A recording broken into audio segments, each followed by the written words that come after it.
Hi everyone, I'm Jack the Rambling Raconteur and I hope that you're doing well. I want to follow up my favorite fiction and poetry reading from last year with my favorite nonfiction. One of the things that I noticed as I started to compile this list at the start of this year was how much of my nonfiction reading that I really loved across 2024 was rereading, either rereading actual works of nonfiction or rereading authors, voices I'm familiar with, but different works by them.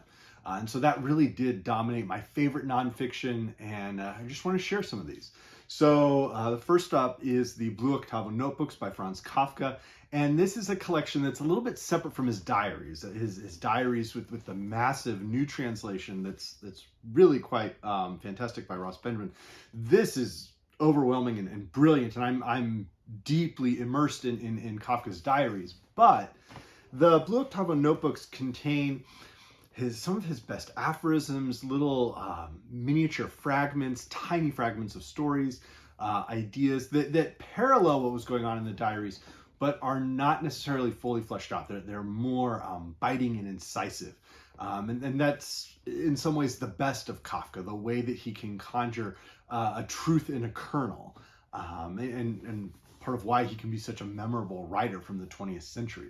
I really found these writings to be quite just probing and well worth an attentive reading. And they paralleled well with spending time in his diaries and seeing just different sides. The way that these uncollected writings really, in some ways, Kafka was pouring himself out in the tiniest little fragments. So highly, highly recommend those. Up next, another... This was a long time coming reread, and that is the Confessions by Augustine of Hippo.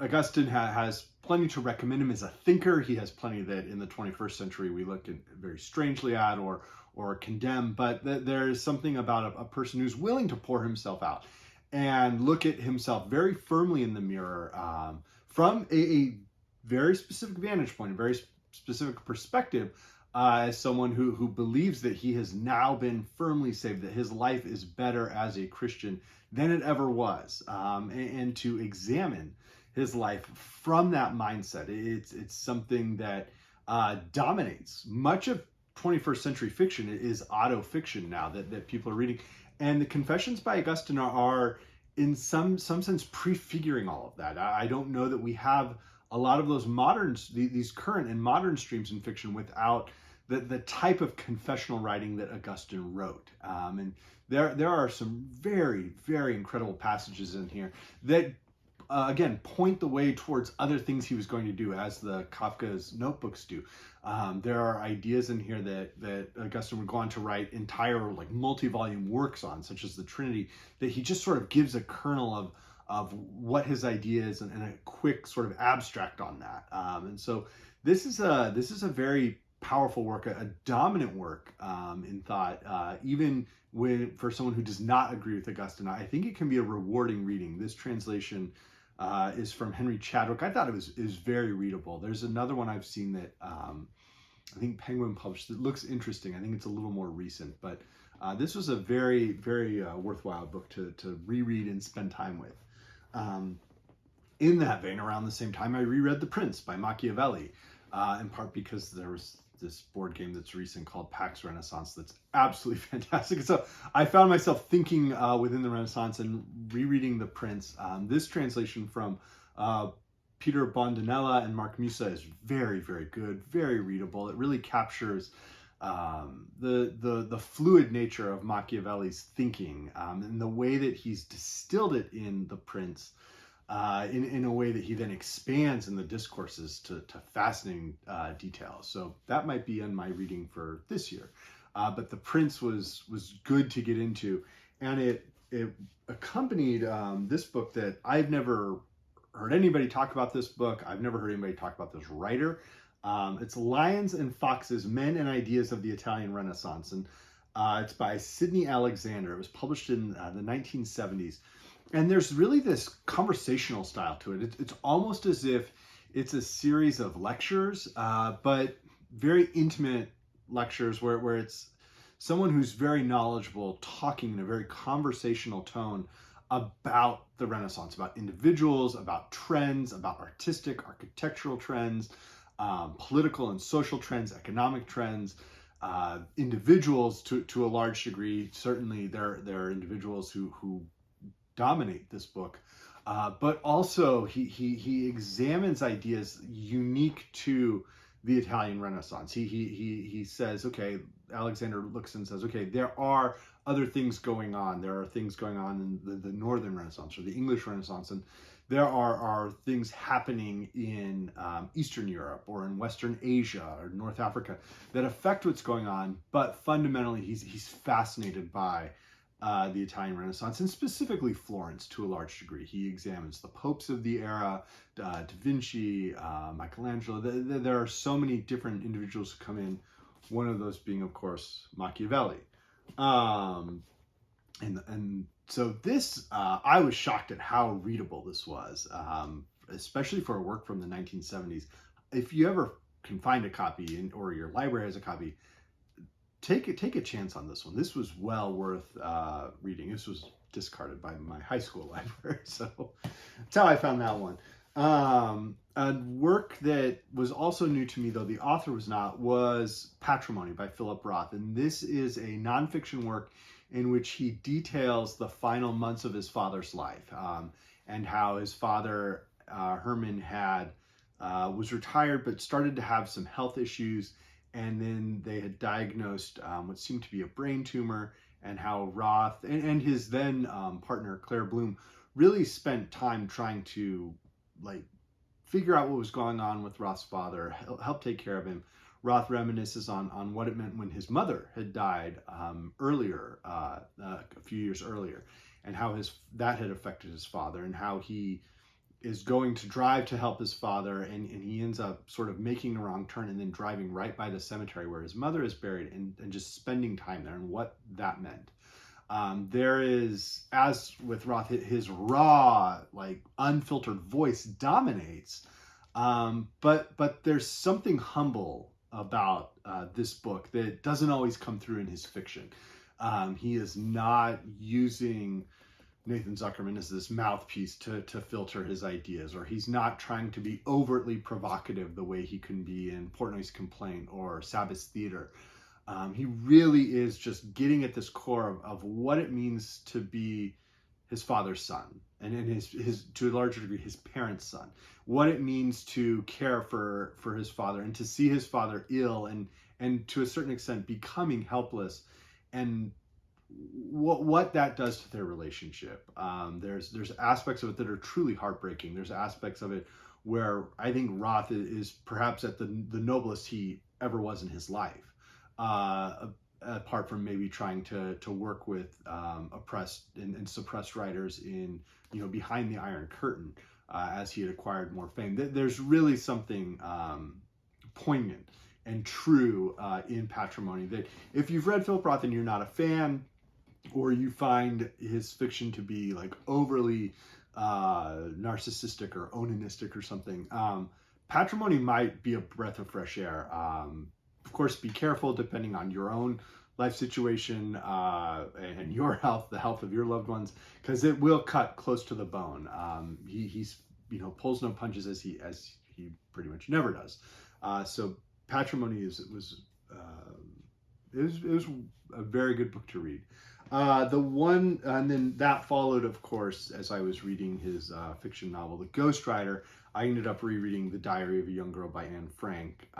Still one of the great and most valuable works of the 20th century. Anne Frank's memoirs of living in hiding during the Holocaust, and ultimately knowing what happened to her, what happened to her sister, her family, with her father as the only survivor. This continues to be one of the true masterpieces of the 20th century, while also holding up a mirror to our century, and a mirror to our world, and asking how we allow these types of horrors to happen, how wealthy societies allow genocide to happen, and the way that Frank's voice is so pure and real and authentic is it's unbelievable. And the way it speaks to 14-year-olds or 13-year-olds, the way it does to 20-year-olds, 40-year-olds, 60-year-olds, it's a masterpiece. The one book I don't have with me that I really love was The New Roman Empire, A History of Byzantium by Anthony Caldelas. It's enormous, and it is a new history of the Eastern Roman Empire. And Caldelas really takes the approach that Byzantium, which is a term he tries to almost never use, but that New Rome was in many ways a continuation of the Roman Empire and the Roman Republic and various Roman ideas. And he has done an incredible level of research on that book. And in many ways, I think he updates many misconceptions that have existed. He revises ideas. He reveals, I think, different facets of Byzantine, I'll use Byzantine, leaders, emperors, empresses that revise opinions from the 20th century.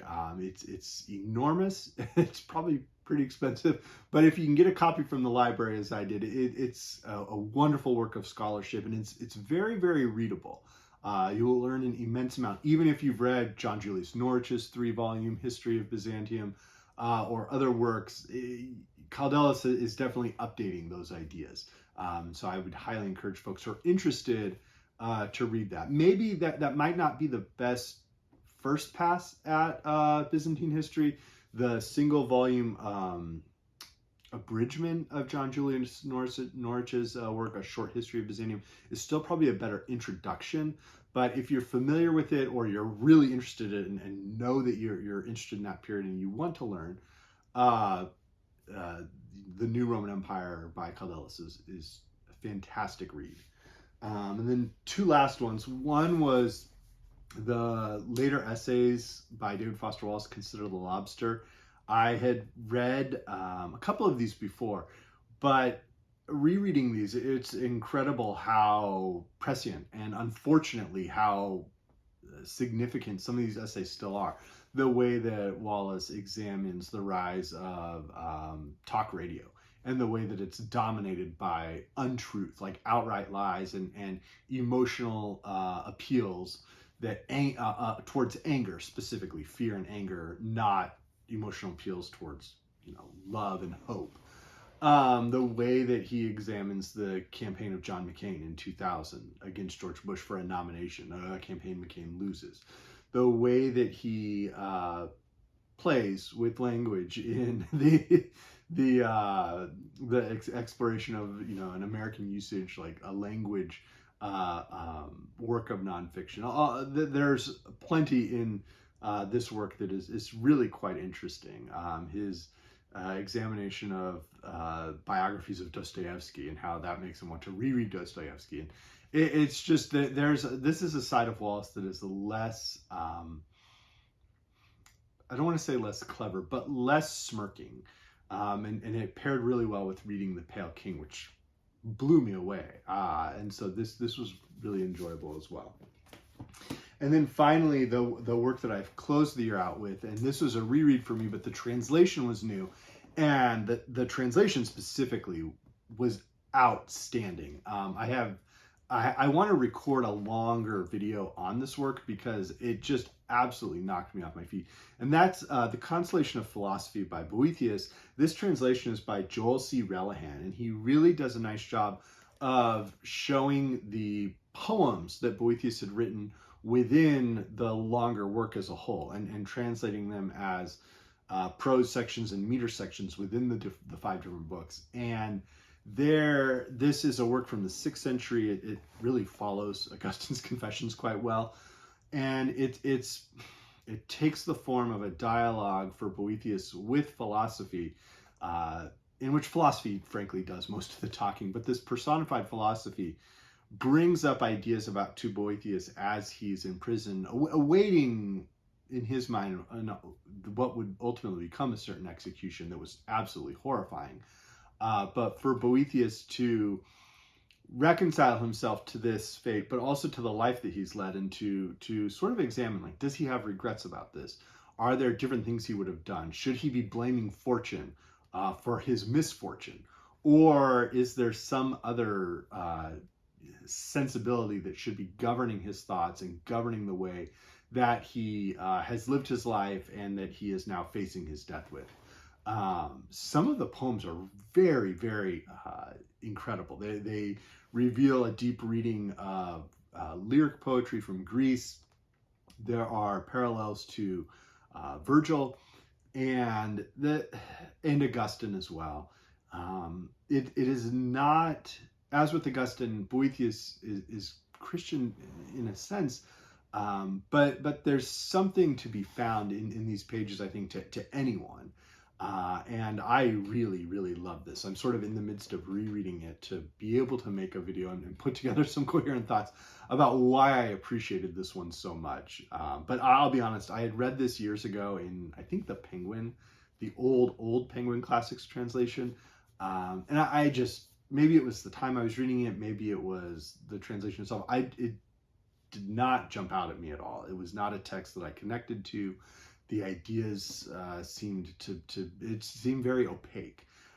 This translation by Relihan is absolutely marvelous, like actually enjoyable to spend time with and read. The language, the sophisticated nature of the poetry, and the way that Boethius emotionally resonates in his writing and becomes more and more passionate and outright angry at times. In a sense, it parallels the book of Job in some ways. And so this is an absolute masterpiece and one that I really encourage folks to read. If there's any of these that you read this year, this would probably be the top one for me. So I hope everyone's doing well. Thank you.